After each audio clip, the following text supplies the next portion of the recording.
Today we're at St James's Park, home of Newcastle United,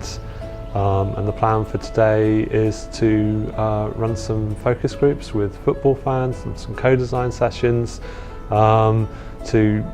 gather men's opinions and to explore some initial designs for apps. Men don't tend to engage so much with health advice, don't engage with it, don't listen to it, don't stick with health advice, but prior research has shown that when this advice comes via football clubs that the men support, if it comes via a football coach or something like that, then men are more receptive to it. And we're interested in how this might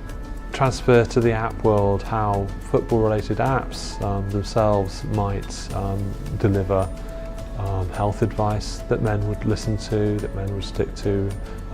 whether football-related technology might be more motivating to get men to be more physically active. Organising these workshops and these focus groups, our aim is to try to understand how we can engage men in physical activity through the power of fandom, but also understand how we can develop an app that can support them in being more active. For me personally, sitting in a game, you see fans on apps as the game's going and they're checking other things as well. So I think if you had something that was linked into your football club, your badge, your branding, it's been really interesting just to see the ideas that's potentially on offer, and when it's anything to do with your club, you buy into it a bit more. If you're a football fan, you might not be active, but let's get you active, because that's what they do on the pitch, that's what you watch on a regular basis. But like you say, with the teamwork aspect, especially that contracting in terms of if you can, because it's a team game and it's a physical game, and you know, footballers eat well, they drink well all the time. By putting yourself in the same category as them, you're on the same sort of lines as them all the time, and then that teamwork outside of it for the app can definitely help try and improve your health, try and improve the way you live your life and your healthy lifestyle. As a football fan,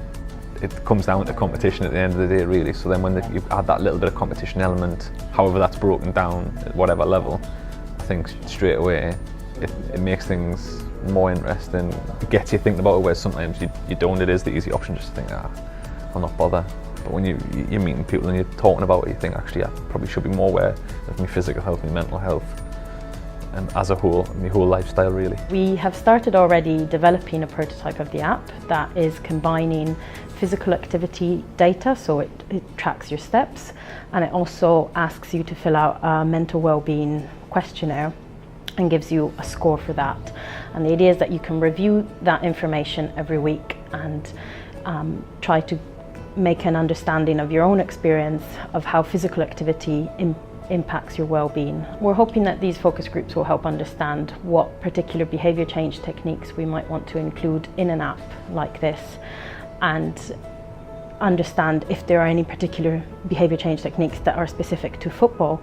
that can be integrated to encourage middle-aged men to be more active. This type of insight can be used not only by researchers, but clubs themselves, in terms of future-facing programs to sensitise men more towards healthy lifestyles, in particular towards physically active lifestyles, which will not only have health impacts but also reduce the burden on NHS in terms of secondary care as well. We're really pleased that we can once again see academic researchers working on the idea of health, but using technology as a basis for health promotion, working with professional football clubs. This is an area which is only an emerging area of research, and I think this is something that needs to be tapped into far more, whereby academics are putting together rigorous programs that then club foundations can work with and that have an evidence base behind them. And we want to see more of this work between these areas of public health, sport and academic research in the future. And hopefully this is going to be another case study of how good practice can actually be generated across those different fields. Technology has good potential for engaging men in thinking about their physical health and their mental well-being. Perhaps if we can tap into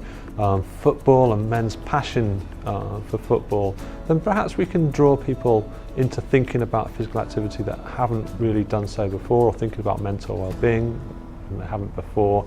And ideally we can engage people over the long term.